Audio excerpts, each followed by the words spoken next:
నీ కూతుర్ని ఈ పెళ్లికి రప్పించడానికి కూడా ఒక కారణం ఉంది. ఇది ఆ తల్లి వేసిన ముడి భద్రయ్య.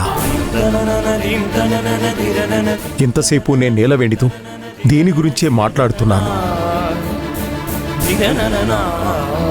ఇలా జరిగిపోయిందనే బాధ ఇంకా తన మనసులో నుంచి పోలేదు. అది అంత త్వరగా పోదు కూడా. నేను మిమ్మల్ని బ్రతిమాలేది ఒకే ఒక్కటి. ఒక 6 నెలలైనా నీలవేణిని ఇక్కడే ఉండనివ్వు. తారక్ని మనిషిగా మార్చిందంటే ఆ తర్వాత వాణ్ణి చూసుకుంటాడు. అయ్యా, ఒక్కటి అడుగుతాను, మీరు తప్పుగా అనుకోకండి. మీ కొడుకు తాగడమే ఒక సమస్య అయితే తాగుడు నుంచి బయటికి తీసుకురావడానికి చాలా మార్గాలున్నాయి. అవి మీరు తెలుసుకుంటే నాలాంటి ఒక అమ్మాయికి ఇన్ని బాధలుండేవి కాదు కదయ్యా. అమ్మా నీలవేణి, అయ్యగారితో ఎలాగైనా మాట్లాడేది? నువ్వాగు భద్రయ్య. అది కాదయ్యా, నీ కూతురు అడిగిన దాంట్లో తప్పేమీ లేదు. చూడమ్మా నీలవేణి, నువ్వు చెప్పింది నాకు అర్థమైంది. వాణ్ణి డీ అడిక్షన్ సెంటర్లో చేర్చినా కూడా ప్రయోజనం లేదమ్మా. నేను నిన్ను ఇక్కడే ఉండమని అడుగుతున్నది కేవలం వాణ్ణి తాగుడు నుంచి బయటపడేయడానికి మాత్రమే కాదు. వాడికొక తోడు కావాలమ్మా. ఒక అమ్మాయి వల్ల వాడి జీవితానికి ఏర్పడ్డ గాయాన్ని మరో అమ్మాయి మాత్రమే మాన్పగలదని నేను అనుకుంటున్నాను. నిన్ను మళ్ళీ మళ్ళీ బ్రతిమిలాడ్డం కంటే నాకు వేరే దారి కనిపించటం లేదమ్మా. అయ్యా, ఏంటయ్యా మీరు? అమ్మా నీలవేణి, దీనికి మించి అయ్యగారిని బ్రతిమలాడేలాగా చెయ్యి మాకు. ఒక 6 నెలలే కదమ్మా, నువ్వు ఇక్కడే ఉండమ్మా. నాన్న, ఏంటి నాన్న మీరు కూడా ఇలా మాట్లాడుతున్నారు? అవునమ్మా, నేనే మాట్లాడుతున్నాను. నీకు పెళ్ళైన విషయం ఈ పాటికే ఊరంతా తెలిసే ఉంటుంది. ఇప్పుడు నువ్వు ఊరికొచ్చావంటే నలుగురు 4 రకాలుగా మాట్లాడతారు. ఏ చెల్లెళ్ల కోసం అయితే నువ్వు ఎన్నాళ్ళు బతికావో అదే చెల్లెళ్ల జీవితంలో చాలా సమస్యలు వస్తాయి.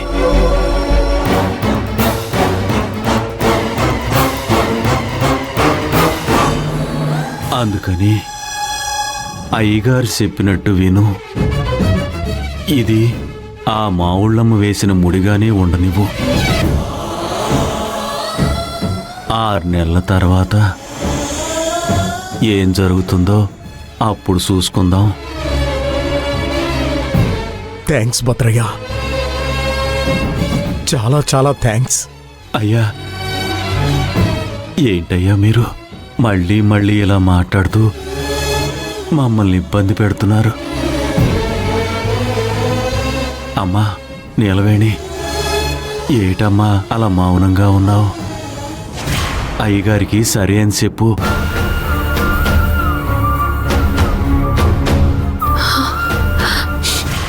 సరే నాన్న, ఒక 6 నెలలుంటాను. కానీ కోడలిగా కాదు, పని మనిషిగా ఉంటాను.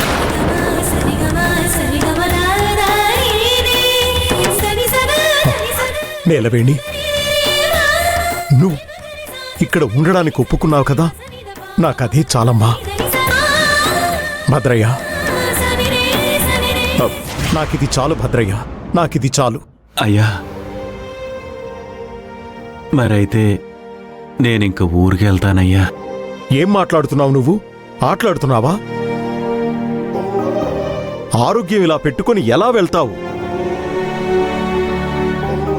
ఇంటికొచ్చి ఒక 4-5 రోజులు రెస్ట్ తీసుకుని తర్వాత వెళ్ళు.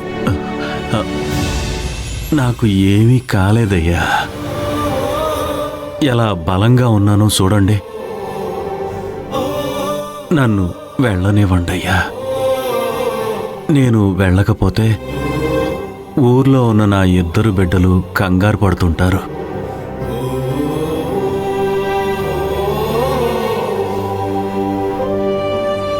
అమ్మా నీలవేణి, ఎలాంటి పరిస్థితినైనా తట్టుకుని నిలబడతావు నువ్వు. జాగ్రత్తమ్మా. నీకేదైనా కష్టం అనిపిస్తే అయ్యగారితో చెప్పు.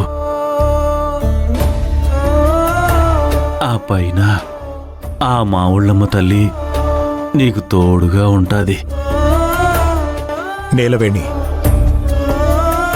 నాన్న ఊరికెళ్ళేటప్పుడు బాధపడుతూ సాగనంపకూడదు. కొంచెం ధైర్యం చెప్పమ్మా.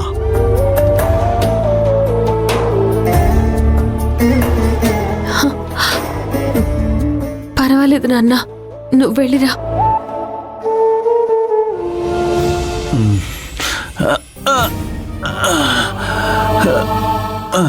భద్రయ్య, కారు ఏర్పాటు చేస్తాను, ఊర్లో వదిలిపెట్టొస్తారు. అవన్నీ ఎందుకయ్యా? బస్టాండ్లో బస్సు ఎక్కించమని చెప్పండి, నేనే వెళ్తాను. అరే, అదేం అక్కర్లేదు, మన కారులోనే నువ్వు ఊరికెళ్ళు. సిస్టర్, సిస్టర్, చెప్పండి. ఆ గ్లూకోజ్ స్ట్రిప్ రిమూవ్ చేయమ్మా. అలాగే.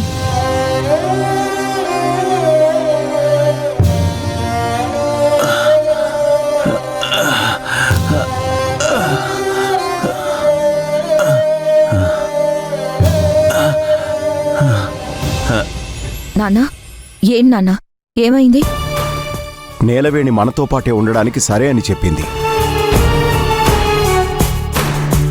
భద్రయ్య మాత్రం ఇక్కడి నుంచే ఊరెళ్తున్నాడు. తనని పంపించేసి మనం ఇంటికి వెళ్దాం. అలాగే నాన్న. రా భద్రయ్య.